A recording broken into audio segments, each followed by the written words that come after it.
Welcome to the Roguelike Adventures and Dungeons revamped mod pack. The RAD revamped. We're doing a review on RAD pack, and the RAD pack in general is an amazing mod pack. And we're gonna go right into this. So while this world is loading and there's the tips on the bottom corner, make sure to subscribe for more mod pack reviews. This mod pack creator has been updating this mod pack for a while, and it is filled with a variety of mods. This is a 1.12.2 mod pack. There are a lot of stuff to go over regarding this mod pack, and that goes from the structures to the biomes to the mobs to a lot of stuff. There are so many dungeons and dimensions and so many different things to do within this mod pack that it's hard to really do it all in one video, but I'll go over as much as I possibly can. Apparently there's also a level up system, which I don't fully understand it, but I'll walk you through how the level up system kind of works. Press the B button and you get to pick a class. These classes do indeed have an impact on your gameplay, of course. You can kind of understand how they all work looking at it on the CurseForge page. I wish I told you directly from here because it's a little bit inconvenient that you need to go to the CurseForge page, of course. But let's go with the assassin. You press B again, and you can level up the stats by adding experience levels to this. So, okay, so I'm adding my levels to here, and you can increase some of the level stuff. It will tell you how much like level the cost is. So there's crafting, there's combat, and then there's mining. It's not the most in-depth leveling up system. It's a mediocre leveling up system. So that's basically how the leveling up system works in this mod pack. The Biomes uses the mod's Biome Bundle, which is an open world generator mod, and Biome Plenty, which adds in new biomes to the game. It gives you a very interesting look to your roguelike dungeon experience. In general, it goes super well with a lot of the stuff that's in this mod pack, such as wonderful trees, new plants, and as you can see on the list in front of you, we have a whole lot of mods that contribute to the biomes along with the terrain generation of this mod pack. Now let's go over the structures. We're actually near a village, which looks similar, but also quite different. So let's go over the village first and then go over the other structures that you can find. There are clay golems, as you can see here, which is from the More Golems mod, and there's a waystone, so there's that as well. There are also some new structures. This is supposed to be a smeltery of some sort, along with a windmill. These are contributed from the Recurrent Complex mod, which adds in a variety of different structures and things to villages along with other structures here and there. These villages also have signposts, which I don't see one in this village, but there's supposed to be a signpost that takes you to a next village. We simply cannot go over the structures without going over the massive attention to dungeons. I'm going to list the mods that gives naturally generating structures within the world that are not quite dungeons, but they're just more, I guess, aesthetically pleasing areas, and those mods that contribute to village additions such as those new structures and whatnot. Let's go over some of the dungeons that you can find within the overworld. And I say overworld because guess what? This has so many dimensions. Obviously, we can't really mention the dungeons without mentioning the roguelike dungeons mod, which of course would have to be in this pack. Otherwise, it'll be very incomplete. So there's that mod first off. There's also mods such as Dungeon Tactics, Illager Plus, Hunting Illager, Bob's Wizardry, Dimensional Doors, Cavern 2, and other various mods that contribute to the main dungeons, whether underground, into the sky, or on the surface. There are many structures to be found in the overworld. However, what's an even scarier sight are some of the mobs that you can find, such as our favorite little dragon from the Ice and Fire mod, which means that we have things such as the death worms and all that stuff. And man, it is going to be a fun time in the desert. Going over the mobs, there are so many mobs from various dimension mods, along with various mods for the overworld. And some examples of some mods that add in mobs to your game are obviously the lovely Ice and Fire. We also have mobs from the Project Vibrant Journeys, along with Mousie's mobs, which in itself technically provides dungeons, but they're more or less just mobs roaming around your world that you can just happen to stumble upon.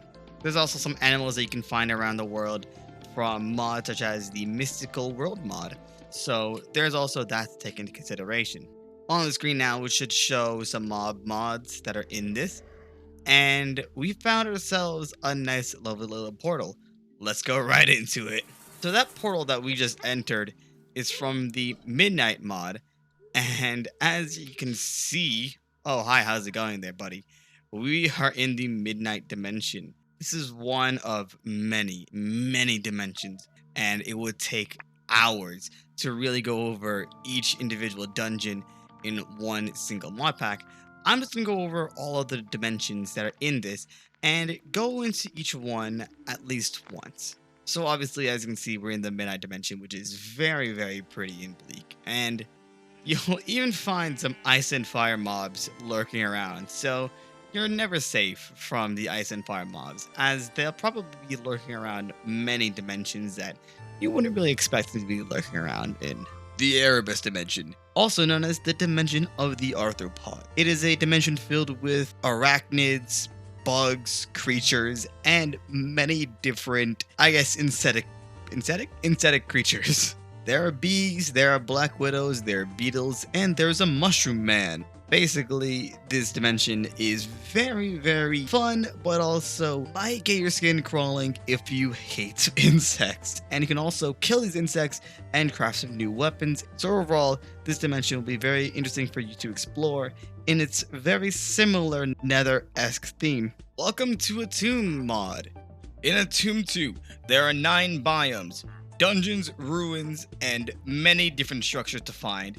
11 total new mobs, 5 new animals to tame and also hunt, 35 plus artifacts with special inbuilt abilities to collect, and there's even a boss, a powerful pharaoh boss with variants to defeat around the world. All the mobs are listed on its own separate mod page, which you can go check out through the Curse Forge launcher, underneath the Atum to Return to the Sands mod. This next dimension is a fan favorite. It is the Twilight Forest. And I'm assuming you know what the Twilight Forest is by now. If you don't, then that is perfectly fine. This follows a series of dungeons that you need to conquest, following the Naga to the Lich to whatever dungeon is next after that. You have to follow a certain set of dungeons and follow a story. You're going to fight your way towards the final castle, which I still believe doesn't really have a final boss, but that's basically the concept of the Twilight Forest.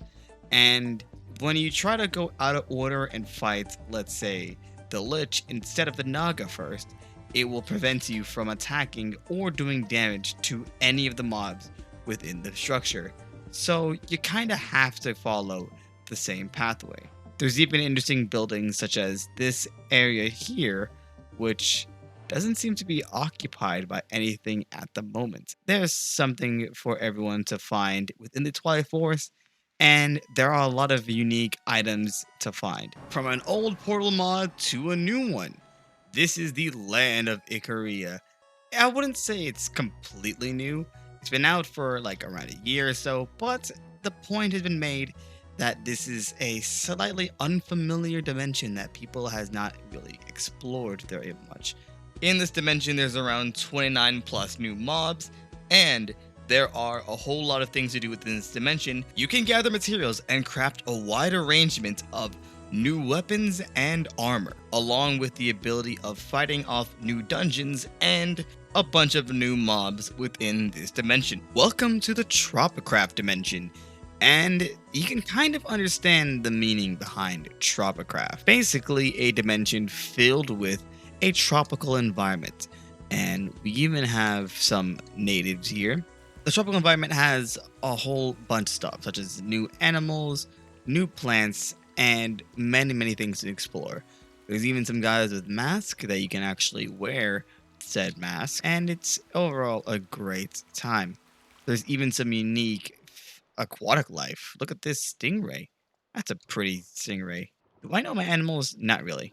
Another fan favorite of the dimensions is the Aether mod, and this comes with a variety of different biomes, different mobs, and a whole lot of fun. There are around, I think, 3 bosses, was it, in this dimension? Overall, there's just a lot of different things to do within this dimension, of course. It's one of the classic mods of Minecraft, and by far, one of the most interesting out of all of them. This Aether comes with a whole bunch of similar mobs to how the previous Aether was. It also has some interesting content to add on to it. We actually see the gold dungeon up here. Actually, I forgot how the dungeons are ranked. I think this is the gold dungeon, and then there's a silver dungeon and some other variety of dungeon. I don't know how the dungeon tier works, but they're called some name. Either way, this is a very interesting dimension, of course, and you guys should go check out this dimension as well. You know, making all these different portals and whatnot to get into these dimensions, it made me realize something. Okay, so this is me doing a post commentary. Basically, I did not show the Betweenlands because the Betweenlands has so much stuff that it's hard to really cover it by just flying around the dimension. So here's some screenshots. Basically, it is the most expansive dimension out of all of them, and by far has the largest file size, which is an indication as to how crazy this dimension is. To put in perspective how crazy this dimension is, Twilight Forest, Tropicraft, Ice and Fire, and Aether, and almost all of the dimensions combined doesn't even scratch the surface of the file size of the Betweenlands. That is how massive this dimension is and how expansive it is in general. It is by far the most exciting dimension. I wouldn't call it the best dimension in this pack, but it's definitely one that you guys absolutely 100% need to explore. I'm gonna go over some equipment mods, and if I were to say all the equipment mods, I would have a whole long list of equipment mods. But I'm going to go over some mods such as the Cyclic mod. The Cyclic mod is in here along with Quark. And on the screen now are a bunch of mods that adds in equipment, staffs, and a whole bunch of stuff to your world. And obviously, almost every mod in this adds in all that stuff, such as the dimensions have their own equipment and whatnot.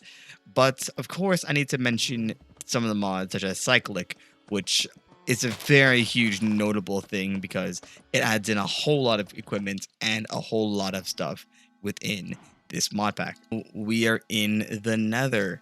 This is a similar Nether to how Nethers usually are. However, there is some slight differences here and there, such as the Nether EX providing some unique Nether stuff. The Nether has some additional biomes from Biomes of Plenty. I also like to mention that, you know how I was saying how the Erebus mod contains a lot of bugs and whatnot? Yeah, you're not safe from them. They do spawn in the Nether as well, such as the Black Widow. So if you do find some mobs in here, yeah, believe it or not, they might be from the Erebus mod. And you even have the Nether Revenant Pyromancer, which this guy is what you need to go into the lands of Icaria. You know, you should probably kill that guy whenever you see him. And yeah, that's basically the extent of the Nether EX from what I know, along with the other mods that contribute to the Nether. I believe it's time for us to make our way towards the end. While I'm locating the end portal, I would like to mention that there are some miscellaneous mods that you guys might be interested in. So here's a list of miscellaneous mods that are appearing on the screen right now that contain a whole lot of different various items and I guess unique things to spicing up your game. Overall, these miscellaneous mods add some unique stuff and they're pretty cool, so check them out. Alright, so while making our way towards the end, I would like to point out a few things. First off, you notice that there's some crates. There's actually some interesting things that I found out where there are some crates that you can actually find within the caves and whatnot. So, and obviously there's some ones in the actual, stronghold. So that's cool. And as I fill out this portal with a variety of stuff, I would also like to mention that for you to be able to run this pack, it's not that difficult to run per se, at least for me. However, it's not the easiest pack to run either. So you probably need a somewhat decent computer to run this mod pack. Now, the Project Vibrant Journeys adds in the Watchers, and they watch you, and I believe they do some damage to you if you annoy them, which don't quote me on that because I forgot how the Watchers work, even though I have seen them before. There's also some baby Endermans from the mystical world and some Watchers from the Enders Reborn mod. There's 2 Watchers, so yeah, watch out, I guess. Sorry, that was a horrible joke. And out in the outer end, there's nothing really different with the outer end. However, there are some things here and there from the End Reborn mod. You can probably benefit from harvesting a lot of the stuff from the End Reborn mod. The end hasn't really changed too much, but it's still kind of interesting to explore just a little bit. Thank you guys so much for watching this mod pack showcase video or review video or whatever you call these videos. This video was very all over the place, and I do apologize that a lot of my review videos are all over the place. But regardless, hopefully I am going to improve upon the review videos a little bit more. But for now, all I gotta say is that thank you guys so much for watching. If you like this video, if you want to subscribe, go ahead and subscribe. And remember to be a top, and be at the top. I'll see you guys next video. Take care and goodbye.